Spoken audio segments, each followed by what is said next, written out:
That number was so close, I was almost able to use the over 9,000 joke, but sadly I can't use it. But anyways, we find out right at the end of this episode, there is a Ghana 8,000 times larger than Sidonia. Sidonia is a massive fucking ship.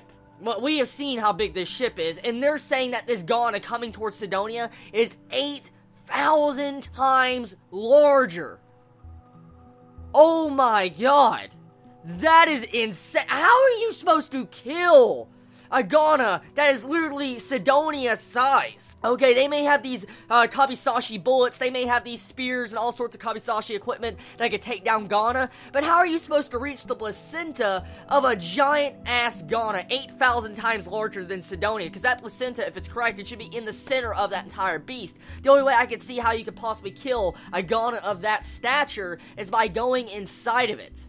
And that's probably a dangerous move. So, how is Sidonia supposed to kill such a large Ghana? I'm questioning this right now. I mean, it's going to take a hell of a lot to take down such a large Ghana. It's probably going to have to take Sidonia to shoot it with everything it has. Because, I mean, these little Kabisashi's Gardes, or whatever you call them, mechs, they're going to need more than those to take down a Ghana of that size. So I'm kind of scared to see exactly what's going to happen. And oh yes, there was a deathlight for Izana this episode, which is very upsetting because now we're starting to get connected with her character and they're probably going to try to kill her off, which is kind of starting to piss me off because every time I'm getting connected with a certain individual female character, they're like, nope, she's going to the chopping block. So honestly, I have my doubts. Most likely Izana is going to die next episode from this big, large Ghana. I feel like it's just absolutely insane for, you know, Sidonia to even try to engage in a fight with this creature, because if I was the captain, I would not engage in a Ghana 8,000 times larger than my freaking ship. I would run. That's exactly what I think Sidonia should do, and the point they're at right now at the end of this episode. Now, we find out a couple of interesting things with this episode. Now, as we saw from last week's episode right at the end, we found out that Kabisashis could be sensed by Ghana, and I talked about the link between Hoshijiro and that other Hoshijiro. But let's get on to the fact of the Kabisashi.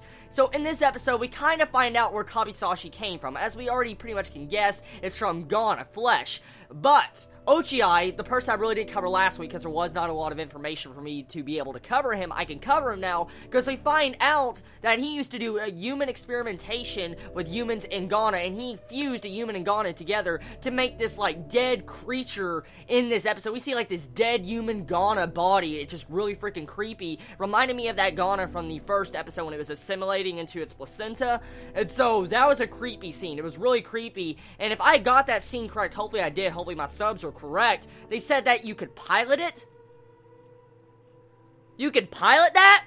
Hopefully I am wrong. Hopefully I am wrong. Hopefully, like I said, I am wrong with that. But if they're wanting someone to get inside of that human Ghana, that's disgusting and disturbing. So let's move past that. So we find out that they're using this corpse, this body that Ochiai made, to make Kabisashi bullets, or artificial Kabisashi to be able to use against the Ghana war. So this brings up an interesting thing. They found a way to make more Kabisashi at the cost of a human life, and at the same time, a Ghana. Now, I don't know if it's just me, but I have a bad feeling that Ghana, whatever that thing is, that human fusion Ghana thing, that's going to play a major role in the future. That thing is going to probably be dangerous, a major hazard to Sidonia, because we have already a Ghana inside of Sidonia at this moment, Hoshijiro. Even though she looks like Hoshijiro as I covered, she's still a Ghana.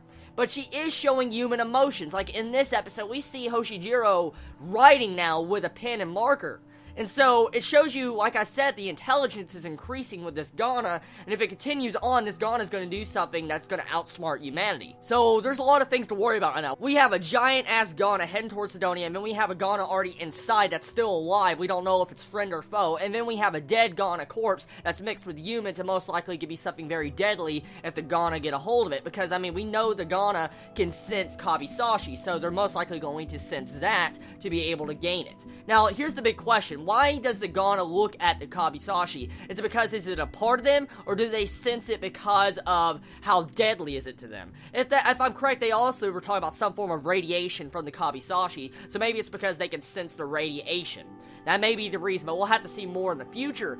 But this episode had a lot of different reveals and stuff too, like for instance, we find out that Kabisashis can be made into bullets now, and so you see Nagate this episode demonstrate like this new plan or this new mech they're trying to make. They're trying to make an accelerator on the back of these mechs, and at the same time they're having like a cannon bullet to where you could shoot. It was a prototype, and it shows you Nagate's skill as a pilot to be able to just attack a gun of that size that was about to kill the citizen that was going to land on a planet, and it was interesting seeing that, how Nagate was able to pull that off and do such a good shot. He was even able to retain control of his frame because how much of an expert pilot he is, like how he used to train in the lower parts of Sidonia. We also find something else interesting. We know that, you know, the main male character Nagate was training underneath Sidonia, like in the bottom of Sidonia, in this training virtual reality simulator. And we find out that they're trying to make a virtual reality simulator now that is similar to what I'm guessing Nagate's grandpa made. So, interesting. Very interesting right now. So, pretty much Nagate is like, from the future, boy. Well, even though he's not. But I'm just saying, it's just a little joke. But, I mean, still, what we could get here is that Nagate is probably one of the most skilled pilots because now he knows what the future prototype is going to be. Everybody's probably going to be training in that entire way of having an accelerator on their back and at the same time using a gun. So, overall, looking really interesting. This will definitely decrease casualties in, you know, future episodes. But I'm still going to say Izana's going to die. I already see it. I mean, she already said that she doesn't have much time with Nagate. That's just downright death flag. It really is. So tell me your thoughts on this episode of Sidonia no Kishi. It's a really good episode. I like it. I love this episode all around. And it had its cute moments. Some moments where I guess were kind of useless, especially the elbow scene to, you know, Nagate this episode. But besides that, this episode all around was a good episode. So tell me your thoughts in the comments below. I love you all so much. Please be safe. Chibi out.